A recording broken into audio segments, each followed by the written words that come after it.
extraordinary anti-immigrant rhetoric from this government. They're blaming all of the problems of the world on recent immigration. Now look, they're not wrong that the federal government took its eye off the ball for 2 years post-COVID and didn't recognize how many people were coming, and certainly we didn't build the services, the classrooms, the hospitals, bring in the family doctors for all of those things. But the fact that we're accompanying that with really anti-immigrant rhetoric, the fact that the Premier has said that she wants to have a referendum on whether immigrants should be denied basic services by the provincial government. Can you imagine that? Permanent residents, legal residents of Canada being told you can't have health care until you become a citizen. How are people supposed to live? That will never happen, I hope, inshallah, as we Muslims say. But the fact that she's putting that out in the world, that we're having these conversations, just makes life harder and harder for everyone. I'm hearing things on the streets and online that I thought we stopped saying in the 1970s. And so in order for everyone to be successful here, and I always say, the core thing that makes you a New Democrat in Alberta, the number one thing is that you believe in the dignity of every human being, and you believe every single person should have the opportunity to thrive on this land. And if we're living in a world where we're trying to deny people the opportunities to do that, then that's fundamentally un-Albertan, it's fundamentally un-Canadian. Are we perfect? Absolutely not. Are we probably the most successful multicultural pluralistic society on earth today? Yes, we are. And how do we build on that and make it even better and make sure everyone has opportunities? That's what I've spent my whole career doing. And while I'm in this job, you may hear me talk more about pipelines or healthcare. I think it's important to remember that this is where I come from, and believing in the opportunity and the potential of every human being is what makes me do what I do. Okay, you have any ideas about how to fix some of those newcomers' problems? Yeah, so the first thing is the one we talked about foreign accreditation, right? That, we talk a lot about these interprovincial trade barriers. If that's actually one of them, it's probably the biggest one, is the different colleges and professional associations in different provinces having different criteria.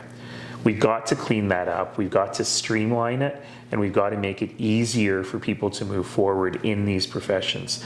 And I like to talk about healthcare a lot because we have so many international medical graduates here, IMGs we call them, that have terrific skills from countries that have very high standards of training, and they're frustrated and angry and spending thousands and thousands of dollars in a system that makes it harder and harder for them to get their accreditations. But it's not just doctors and nurses, it's across the system. So that's number one. Number two is, for many newcomers, language skills are a problem. And we still teach English or French, depending on where you are in Canada, the way we did in the 1970s. The link classes, you go to a classroom on a Wednesday night in a sweaty room and you learn from a teacher, which is great for many people.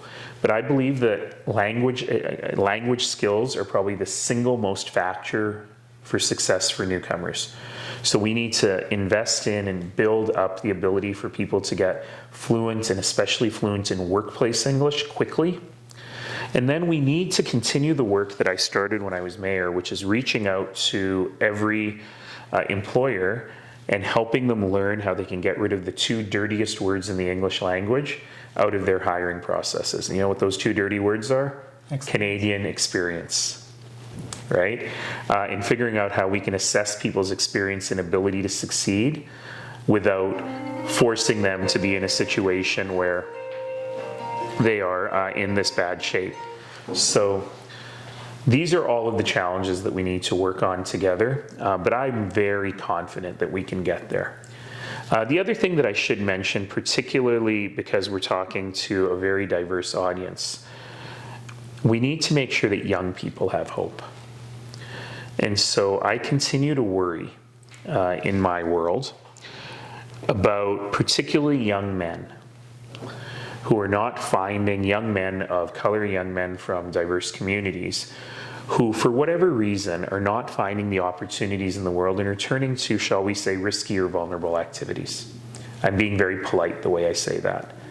Look, we've seen this before. We've seen cycles of this with different immigrant communities. But right now, right at this moment, the cycles seem stronger and deeper. In the South Asian community, we're seeing real problems with extortion and gangs. We're seeing that in different African communities as well. We're seeing homelessness among immigrant youth, which is something that's very new, we haven't seen before, and localized in certain communities. So we got to be honest about these things, and we've got to be able to talk about them. You know, there was a point in the legislature this year where I raised the issue of extortion and violence in South Asian communities, which is a really big deal. And I said, you know, my challenge is that the government is characterizing this as a problem for South Asians.